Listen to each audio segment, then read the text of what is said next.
នៅក្នុងថ្ងៃនេះពួកយើងនឹងនាំមកទាំងអស់គ្នាមកសាកល្បងជិះរថយន្តក្រុងសាធារណៈជាមួយពួកយើង រថយន្តក្រុងសាធារណៈ យន្តក្រុងសាធារណៈរបស់រដ្ឋរថយន្តក្រុងសាធារណៈ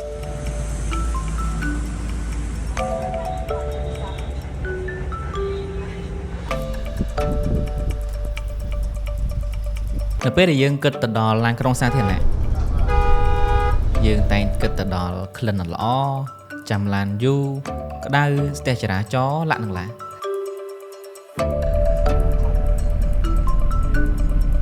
ប៉ុន្តែបន្ទាប់ពីយើងបានមកទទួលបទពិសោធន៍នេះដោយខ្លួនឯងវាអត់ដូចអ្វីដែលយើងឬក៏អ្នកទាំងអស់គ្នាបានធ្លាប់គិតនោះទេចង់ដឹងអត់តើបទពិសោធន៍មួយនេះបែបណាតាមដានពួកយើងទាំងអស់គ្នា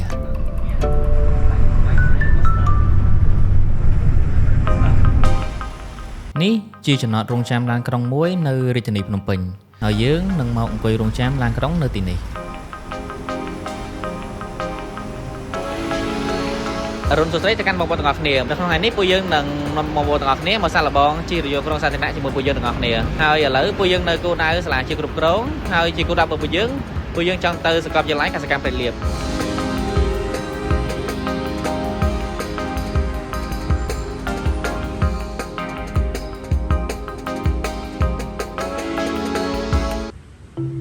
ចង់បញ្ជាក់ប្រាប់បន្តិចដើម្បីធ្វើដំណើរទៅដល់សាលាកសិកម្មព្រៃលៀបយើងត្រូវឡើងឡានក្រុង2ដង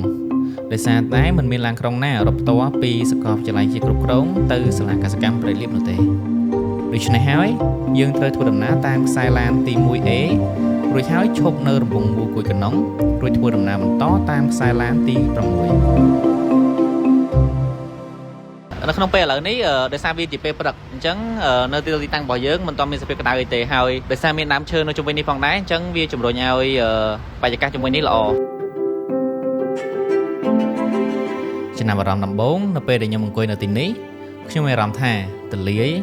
មិនគៀកនឹងផ្លូវពេកមានរុក្ខជាតិនិងដើមឈើបាំងសងខាងដែលជួយកាត់បន្ថយសំឡេងរំខានពីចរាចរណ៍មានកន្លែងចោលសម្រាមជាកន្លែងរងចាំស្រាប់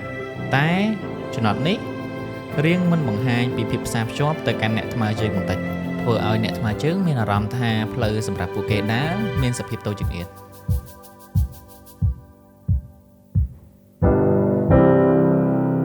ឥឡូវនេះម៉ោង 9:21 នាទីឥឡូវឡានមកបាទឥឡូវយើងឡើងលើឡានទាំងអស់គ្នាហើយយើងត្រូវការបង់ប្រាក់ចំនួន 1,500 រៀលចំពោះសាធារណជនទូទៅឥឡូវយើង scan QR code ឲ្យគាត់ចំពោះការប្រើប្រាស់រថយន្តក្រុងសាធារណៈផងដែរមិនត្រូវបង់ប្រាក់នោះទេបើសិនជាពួកគាត់ជាចាស់ជរាជាជនពិការស្ត្រីមានផ្ទៃពោះឬក៏កុមារហើយឈប់ត្រង់ចំណុចរូបភាពទាំង4នេះគឺយើងត្រូវតែផ្ដល់លទ្ធភាពអង្គុយទៅកាន់ពួកគាត់ជាចម្បងដូចជានិស្សិតសិស្សានុសិស្សកម្មការនីរោងចក្រគ្រូបង្រៀនក៏អត់ត្រូវការបង់ប្រាក់ដូចគ្នាដូចត្រាងដែរនៅក្នុងនេះបានបង្ហាញអញ្ចឹងតែយើងត្រូវទៅសាលាកសិកម្មព្រៃលៀបអញ្ចឹងខ្សែឡានមួយនេះគឺគាត់ទៅខាងមានឈ្នះដូច្នេះហើយយើងត្រូវដូរខ្សែឡានរថយន្តក្រុងអញ្ចឹងយើងត្រូវទៅរកចំណតរថយន្តឡានក្រុងហើយយើងទៅទៅសាលាកសិកម្មព្រៃលៀបទាំងអស់គ្នាឥ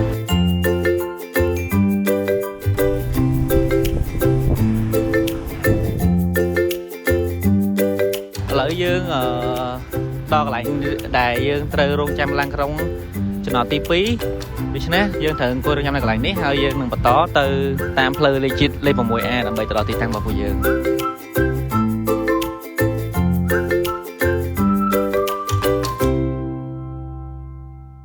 តាមដងផ្លូវមានដើមឈើច្រើនប្រកបបរិយាកាសល្អដែលធ្វើយើងប្រើប្រាស់យន្តក្រុងសាធារណៈមានផាសុកភាពឥឡូវនេះយើងកំពុងតែអង្គុយរងចាំឡានក្រុងខ្សែឡានទី 6នេះខ្សែឡានទី 6ដែលគេបិទនៅលើផ្ទាំងផ្សព្វផ្សាយនេះហើយខ្សែឡានទី 6នេះយើងនឹងធ្វើដំណើរទៅសាលាកសិកម្មព្រៃលៀបនេះទីតាំងរបស់ពួកយើងដែលយើងចង់ទៅចំពោះចំណតនេះវិញវាផ្ដល់នៅផាសុកភាពនិងឯកជនភាពប៉ុន្តែបើយើងអាចផ្សារភ្ជាប់លំហអង្គុយរងចាំនេះជាមួយនឹងសួនខាងក្រោយបានកាន់តែល្អអូខេឥឡូវឡានក្រុងបានមកដល់ហើយ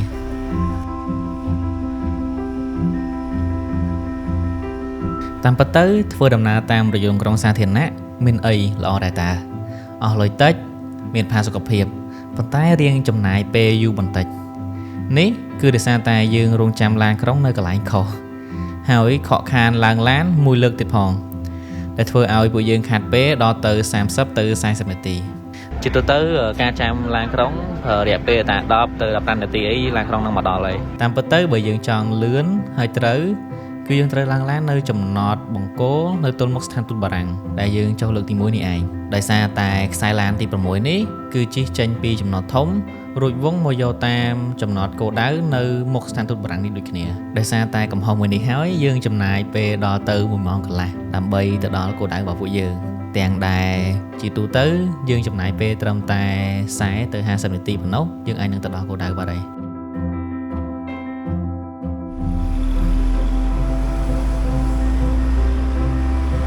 ពីព្រោះថាយើងបានផ្ទៀងមើលម៉ោងដូចគ្នានៅពេលដែលយើងធ្វើដំណើរត្រឡប់មកវិញពីសាលាកសិកម្មព្រៃលៀបគឺយើងចំណាយពេលត្រឹមតែ30នាទីប៉ុណ្ណោះហើយយើងមកដល់ចំណុចរំងមូលគួយកណ្ដុងបាត់ទៅហើយបើទោះបីជាតាមផ្លូវមានសិស្សសាលាឡើងច្រើនយ៉ាងណាក៏ដោយ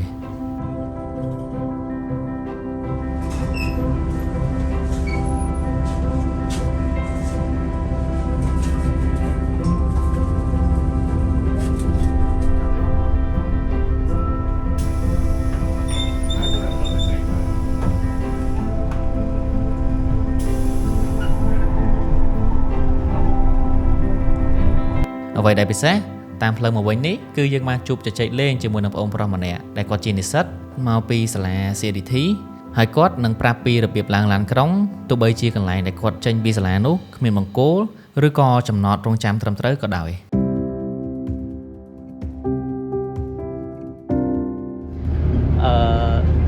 តើណៃប្រើប្រាស់សេវាកម្មឡានក្រុងហ្នឹងប្រហែលដងហើយខ្ញុំប្រើ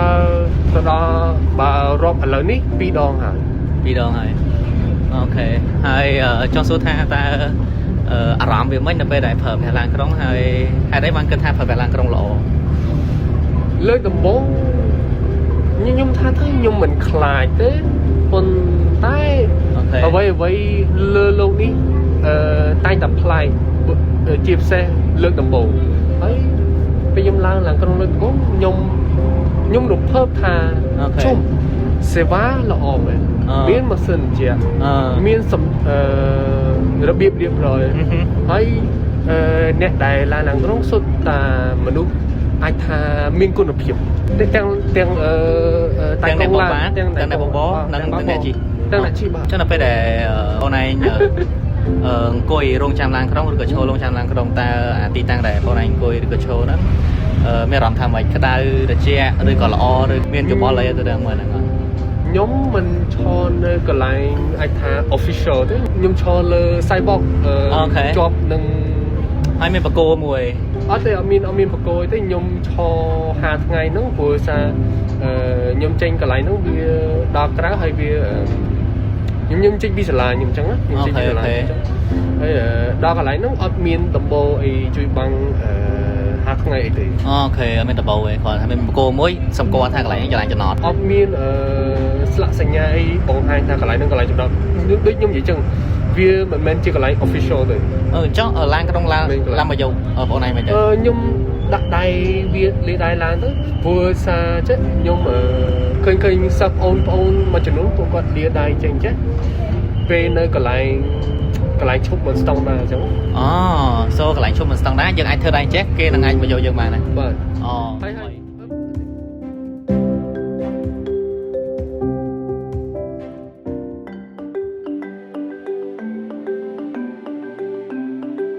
ជារួមសេវារថយន្តក្រុងសាធារណៈមានលក្ខណៈសម្បត្តិល្អច្រើនដែលគួរឲ្យកត់សម្គាល់ប៉ុន្តែនៅខ្វះខាតតែចំណុចបន្តិចបន្តួចប៉ុណ្ណោះតកតងទៅនឹងការរចនាចំណតរងចាំឡានក្រុងនីមួយៗយើងអាចរចនាតាមវិធីទាំងនេះបន្ថែមដើម្បីជំរុញនិងលើកទឹកចិត្តការប្រើប្រាស់ឡានក្រុងសាធារណៈនេះឲ្យកាន់តែច្រើន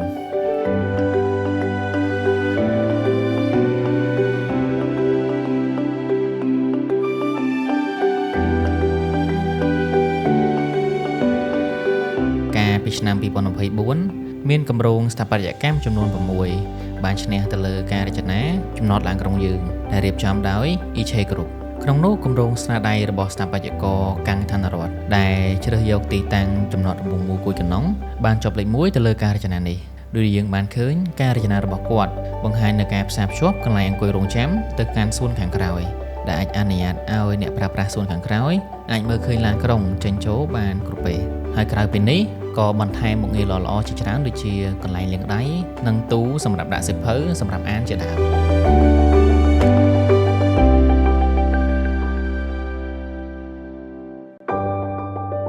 សរុបមកការប្រើប្រាស់រថយន្តក្រុងសាធារណៈគឺជាវិធីសាស្ត្រដ៏ល្អមួយសម្រាប់ការរស់នៅក្នុងក្រុងមិនថាអ៊ំចាស់ក្មេងសិស្សសាលាសិស្សនិស្សិតឬក៏អ្នកធ្វើការនោះទេសម្រាប់ពួកយើងសូមលើកទឹកចិត្តឲ្យមានការប្រើប្រាស់សេវាកម្មមួយនេះឲ្យបានច្រើនហើយជាពិសេសគឺទៅដល់សិស្សនិស្សិតនៅតាមបណ្ដាសាកលវិទ្យាល័យ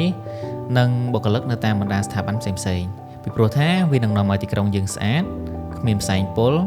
គ្មានការស្ទះចរាចរណ៍និងកាត់បន្ថយគ្រោះថ្នាក់ចរាចរណ៍ជាដើមតើអ្នកយល់យ៉ាងណាសូមបង្ហាញមតិរបស់អ្នកនៅខមមិនខាងក្រោម